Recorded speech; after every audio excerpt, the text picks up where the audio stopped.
Nobody gets you ready for Utah football more than the KSL Sports Zone. Ready? Kyle Whittingham and the Utes hit the road to Waco for a showdown against Baylor. Your home for the best coverage of Utah football is right here on 97.5, the KSL Sports Zone. This is Hans Olsen and Scotty G, presented by Mountain Land Supply on 97.5, the KSL Sports Zone. Yeah, he's even more deadlier. Now he has more experience. He understands the offense. You see him making checks. He's just a veteran now. You see in the way he distributes the ball to all different receivers, the way that they run the ball, the way that he reads RPOs. And I mean, he's a really good quarterback, coached really well. This isn't going to be easy, but we're going to have to find ways to be better than we were against him the first time around. And we get to have him at home, which is going to be helpful for us. TCU is just a great program. They have been for years. I had a bunch of good battles with those guys when I coached up the road, and I know BYU's had a bunch of good battles with them over the years. 2 years ago, we had a pretty humbling loss down there. We know what we're in for Saturday. We know this is a good football team, a well-coached team, and they're tough and they're super athletic, and we're expecting it to be a really tough game. Hans and Scotty, 97.5, the KSL Sports Zone. Kalani Sitake, Aaron Roderick. It's your Cougar preview show. Tomorrow we'll have your Ute preview show, and then Friday, Ron McBride, Alema Harrington stop by for a Football Friday. But joining us now, not only is the voice of the TCU Horned Frogs, he's one hell of a dude, too. Brian Estridge, kind enough to join us. Brian, how are you? Hello, Mr. Estridge. I feel like it's my 5-year anniversary that you guys call me once every 5 years. It's sort of, and now I've figured out that it's based strictly on Scotty's colonoscopy schedule. So every 5 years, Scotty goes in, they check the driveway, for any potholes, and then I get the phone call to come on the show. So that is a good reminder. So just whatever. Hey, Scotty, by the way, if you don't mind, save a polyp for my necklace. If you don't. Okay, for sure. Yeah, thank you. You got it. Yeah, appreciate you, buddy. Yeah, when they're digging those things loose, we'll make sure to. I'll make sure to. It's like your kid's macaroni necklace they make. I'll get something for what you. I'm looking for. Yeah, save one for me, my man. What's crazy is they found 3 pearls, which is it's unique. Nice. Exactly. My man's an oyster. He's asexual. Nice job. Well, I tell you what, you dig deep enough, and it sure felt like it. They'll go find all kinds of stuff. Exactly. Hey, we're all about men's health here. All about men's health. Exactly. It's all awareness. That's what we're all about. You got to go. I'm glad you went, Scotty. Mine is actually scheduled. I'll be honest with you. Mine is scheduled for January. I think it's the 4th, something like that. So, in fact, if you guys want to go ahead and book me, I'll do the show that day. There you go. Yeah, and maybe I can do the play-by-play of it. Well, I'll tell you what, Brian, we're doing well out here. Kind of licking wounds. Texas Tech wasn't real friendly, so I think the Cougars are licking wounds, trying to get ready for the Horned Frogs. I think that's the same for TCU. I mean, you guys ran into a buzzsaw. I mean, that's the best team money could buy in Lubbock right now. They're playing well. It's a great atmosphere when they've got it going out there. I totally get that. I know that TCU knows they're about to walk into a buzzsaw there in Provo. The atmosphere is going to be phenomenal. Night game. Weather's going to be, in favor of BYU. So I think but this is what this time of year is all about. And I mean, we're down to 3 or 4 games in the regular season, and folks want to see these kind of atmospheres. We want games that matter. And I really believe that this game matters. It matters. I know it matters for TCU for several different reasons, not the least of which is the psyche of this group and momentum for this program. But listen, there's still a lot of football for BYU to be played. You guys just on the outside looking in as far as the playoff is concerned. That every one of these games from here on out is essentially a playoff game for BYU.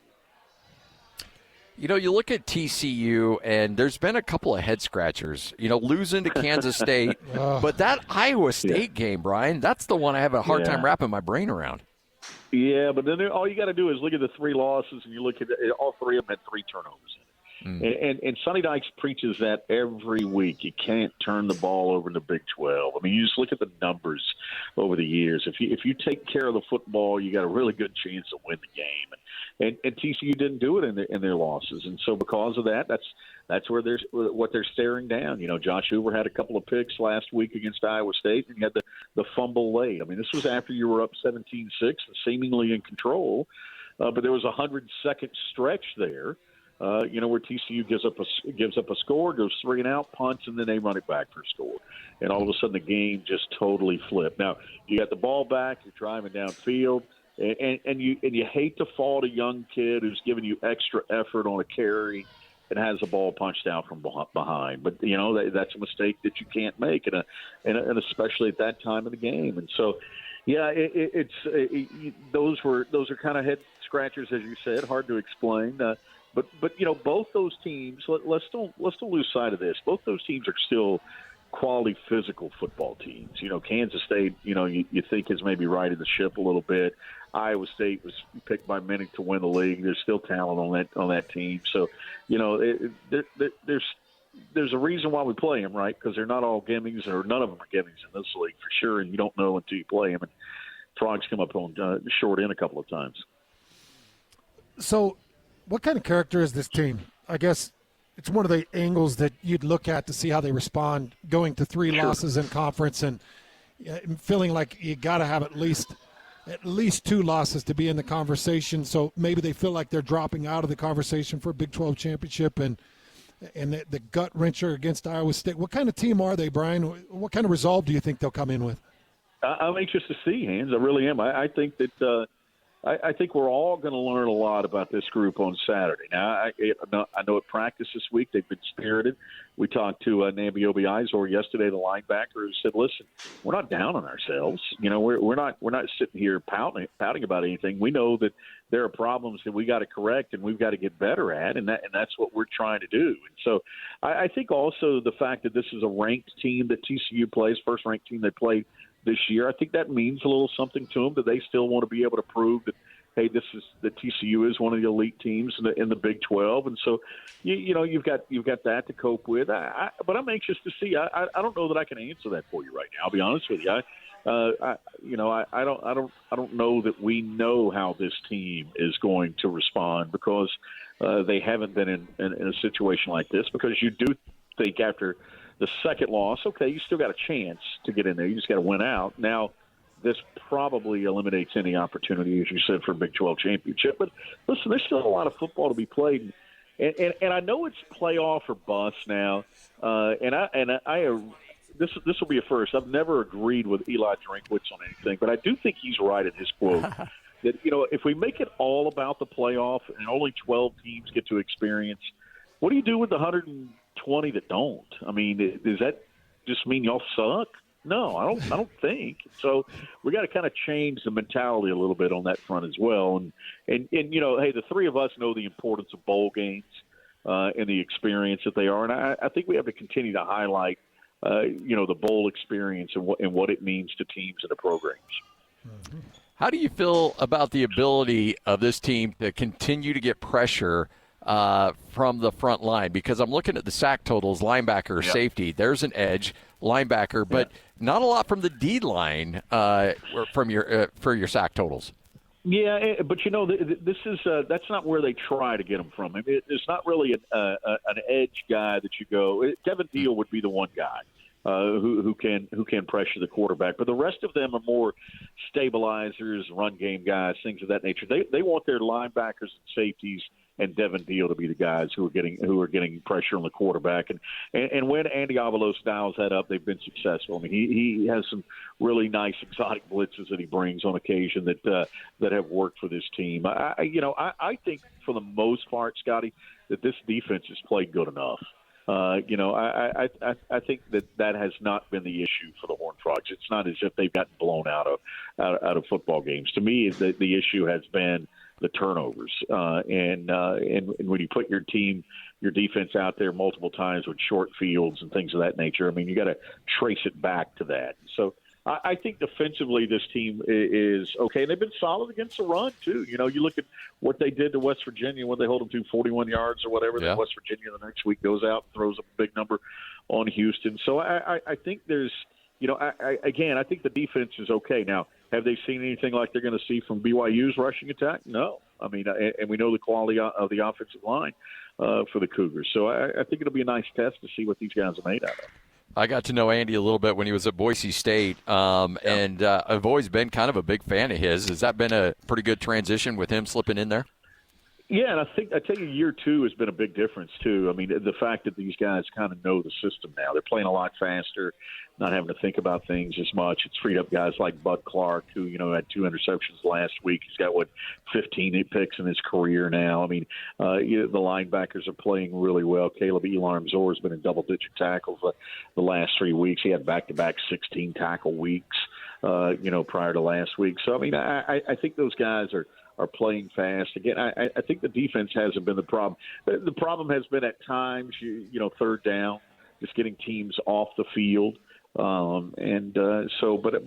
I think that, again, I'll go back that at the end of the year we do the postmortem. I think the defense will be a very short conversation. Has anybody been able to slow down Eric McAllister that you've seen? That's a good question. I mean, the thing about him is Hans, is that he is a more physical wide receiver than people think. You look at him and he's a speedster and he's tall and he's kind of lanky.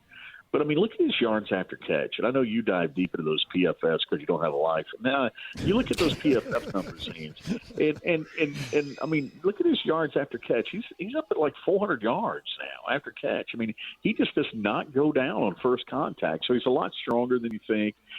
He's a gutsy wide receiver. He'll go over the middle and make the grab. Everybody uses the same lingo now. You talk about the 50-50 ball. I don't think it's a 50-50 ball with Eric McAllister when you throw the fade to him. I think it's more like 65-35.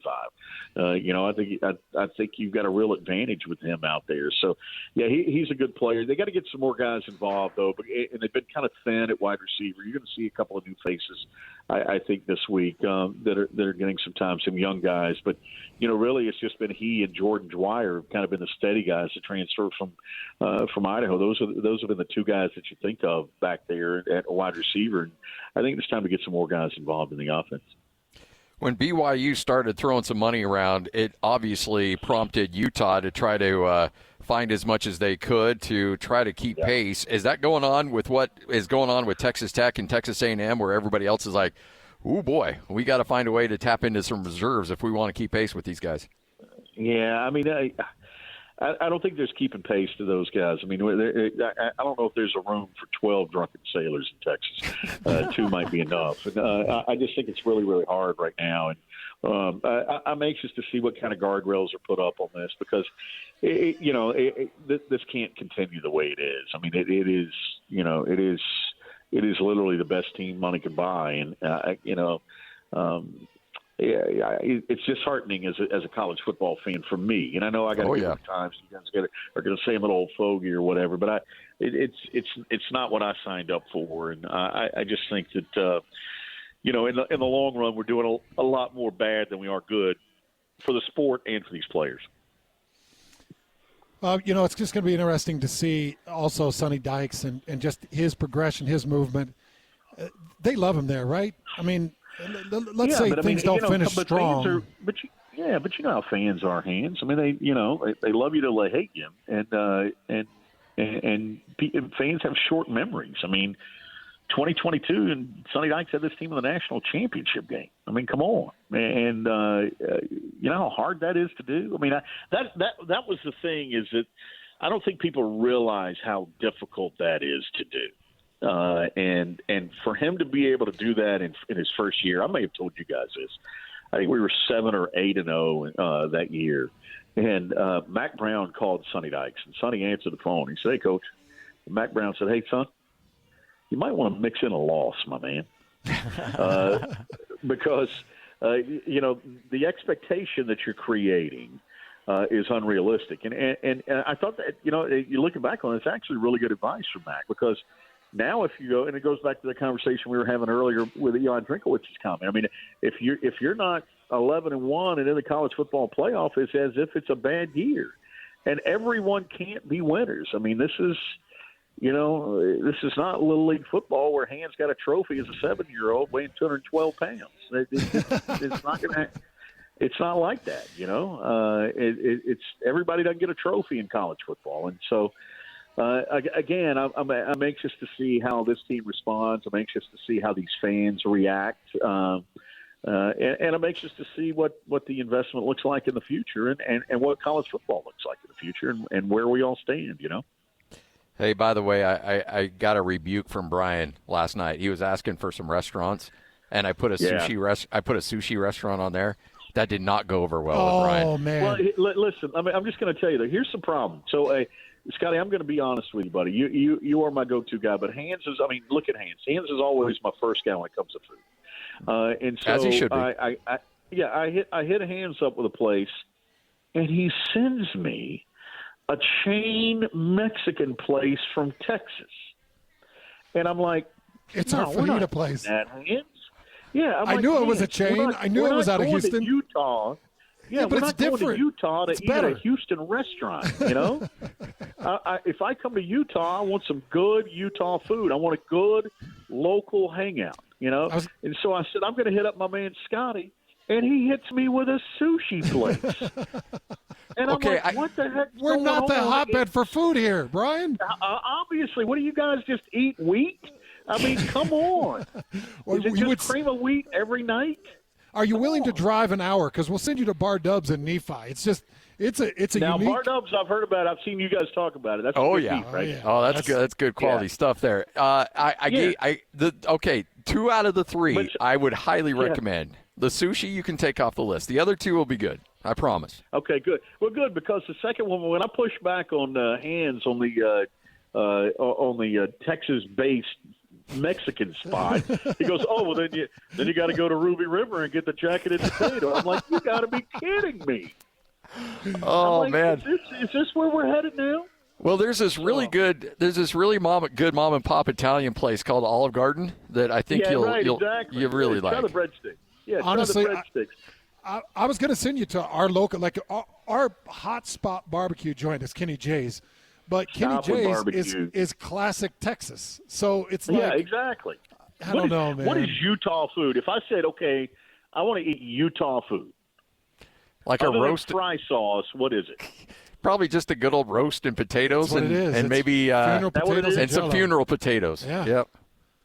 Okay. Well, maybe I'll just try to find those. Hey, and to be able to get my side here, Brian did say keep the meals under $10. So I was like, you know what's funny? He did say don't break the bank with me too. Yeah, so I'm like, I'm trying to find a $10 meal.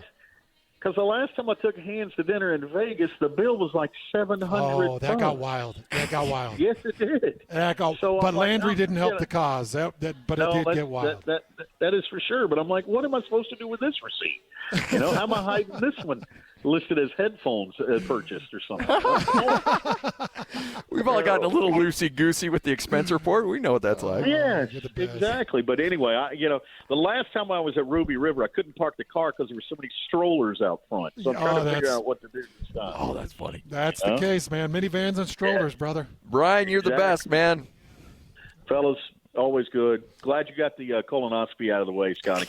Yep. We'll see you on game day. Oh, man. Oh, he said save a polyp for my necklace. Wow. You know you're going to get some entertaining stuff when you get Brian Estridge on.